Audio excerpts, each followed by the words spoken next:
రోహిత్ శర్మ, విరాట్ కోహ్లీ ఇద్దరు కీలక ఆటగాళ్లే. భారత జట్టులో ఇప్పటికీ బ్యాటింగ్ భారాన్ని మోస్తున్న ప్లేయర్లే. అయితే వచ్చే వన్డే వరల్డ్ కప్ లో బరిలో దిగుతారా లేదా అన్నదే చర్చ. ప్రతి సిరీస్ సమయంలోనూ ఈ చర్చ మరింతగా ఎక్కువ అవుతోంది. ఇంగ్లాండ్తో సిరీస్లో హిట్ మ్యాన్ ఫెయిల్ అయ్యాక రిటైర్ కాబోతున్నాడని ప్రచారం జరిగింది. రోహిత్ తప్పుకుంటే విరాట్ కోహ్లీ కూడా రిటైర్మెంట్ ప్రకటిస్తాడనే టాక్ కూడా నడిచింది. అయితే బీసీసీఐ క్లారిటీ ఇవ్వడంతో రోకో రిటైర్మెంట్ వార్తలకు తెరపడింది. అయినా వచ్చే వన్డే వరల్డ్ కప్ వరకు ఆడనిస్తారా లేక సైలెంట్ గా సాగనంపుతారా అనేది హాట్ టాపిక్ అవుతూనే ఉంది. ఇదే అంశంపై మాజీలు మాత్రం సీనియర్లకు మద్దతుగా నిలుస్తున్నారు. సీనియర్ల అవసరం జట్టుకు ఉందని తేల్చి చెబుతున్నారు. తాజాగా మాజీ క్రికెటర్ మహమ్మద్ కైఫ్ కూడా అదే మాట చెప్పాడు.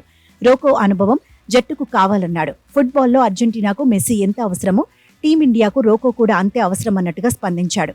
నిజానికి 39 సంవత్సరాల వయసులో ఫుట్బాల్ వరల్డ్ కప్ లో మెస్సీ అదరగొడుతున్నాడు. జట్టును ముందుండి నడిపిస్తున్నాడు. రోహిత్ శర్మ వయసు కూడా 39 సంవత్సరాలే. విరాట్ వయసు 38 సంవత్సరాలు. మెస్సీలాగే రోకోకు కూడా ఏజ్ అనేది మ్యాటరే కాదని చర్చ జరుగుతోంది. మహమ్మద్ కైఫ్ సైతం అదే మాట చెప్పాడు. ఫిఫా వరల్డ్ కప్ సెమీస్ లో మెస్సీ గోల్స్ కొట్టకపోయినా 2 గోల్స్ కు అసిస్ట్ చేశాడన్నాడు. ఇది అనుభవంతో చేసే పనన్నాడు. టార్గెట్ ను పూర్తి చేసే ప్లేయర్లు ఉన్నప్పుడు ఎలా గైడ్ చేయాలో, ఎలా అవకాశాలను సృష్టించుకోవాలో సీనియర్లకే తెలుస్తుందన్నాడు. అర్జెంటీనా జట్టులో మెస్సీలాగే భారత జట్టులో రోకో కీలకంగా నిలుస్తారన్నాడు. ఇద్దరు ఎంతో అనుభవం ఉన్న గొప్ప ప్లేయర్లన్నాడు.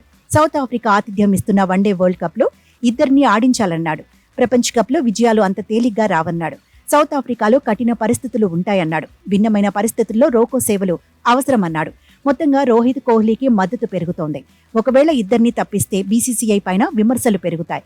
దీంతో సీనియర్ల విషయంలో సెలెక్టర్లు కూడా రిస్క్ చేయకపోవచ్చనే చర్చ జరుగుతోంది.